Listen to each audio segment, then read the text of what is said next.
Tuesday, Democrat Conor Lamb won a special election for Pennsylvania's 18th Congressional District. That's a suburb outside Pittsburgh.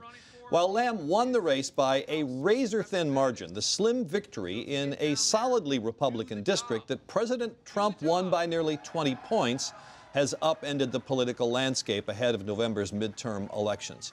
So, Peter, let me ask you this. Some Republican strategists are blaming the choice on the Republican candidate. Is that fair? Well, look, every race is going to have a candidate who is strong or weak or what have you. This is a district that no Republican should have had to struggle for, strong or weak. There hadn't been a Democratic candidate there. It wasn't that bad. It wasn't that bad, and the district is that strong. There hadn't been a Democrat running at all for the last couple cycles, and as you mentioned, Donald Trump won it by 20 points the last time around. This shouldn't have been a contest. That's why it's so interesting. Not that one seat matters, not that one race matters. It's a question of a trajectory. Are we seeing increasing evidence that the suburbs in America are in revolt against Donald Trump? That's what we're looking to see whether it's sustained in the fall. So one of the things that was notable about this election was the Democratic candidate criticizing Nancy Pelosi. Are we going to see more of that? What does that mean for the prospect for the Democrats to take the House? Undoubtedly. I think if Democrats want to win, they need to allow more Democratic candidates who are willing to criticize Nancy Pelosi.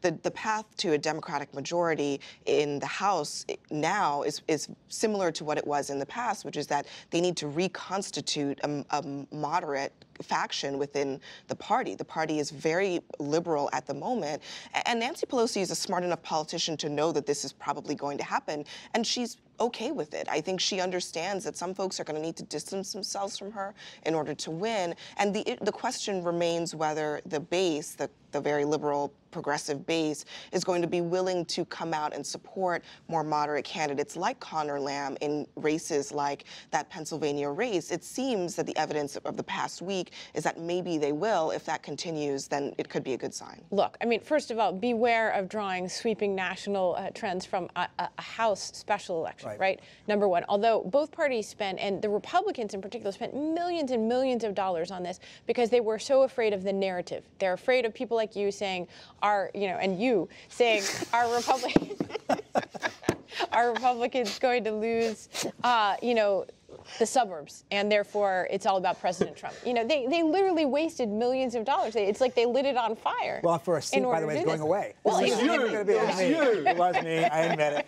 It was me. The seat goes away. Yeah, that's the question. Why did they fight so much over this? But also, they have done a good job, though, of making all of us because they didn't want her to say if they didn't make a play for it. Well, but here we're talking about Nancy Pelosi instead of Donald Trump. Let's be real. There's no evidence really to suggest that, as a major drag on the national House districts around the country, it's going to be a very tough sell to nationalize it around the House Speaker versus nationalizing it around the most unpopular president that we've had in recent memory. But there's also just a really basic point, which is, okay, sure, he wasn't the greatest candidate in the world, and he personally couldn't raise any money. That's why they had to put all this outside money in to help him.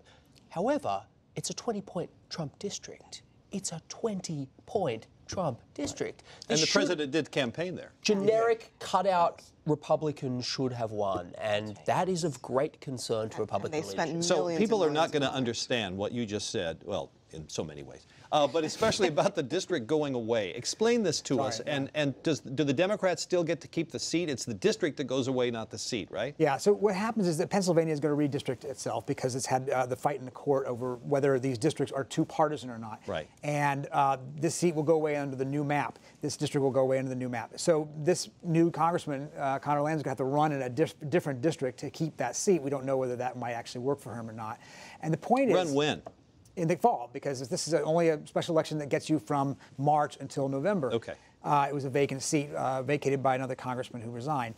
So it doesn't really necessarily mean anything. I agree. But it's the trend line that should be concerning to President Trump and his people, because they lost so badly in the Virginia suburbs in the governor's race last year. They lost this Alabama race. Special circumstances doesn't necessarily mean anything. You don't have an accused child molester in every race. But they have not had a lot of good news. Well, to put it quite simply, Susan, how can this be anything but a repudiation of President Trump or a rejection of him?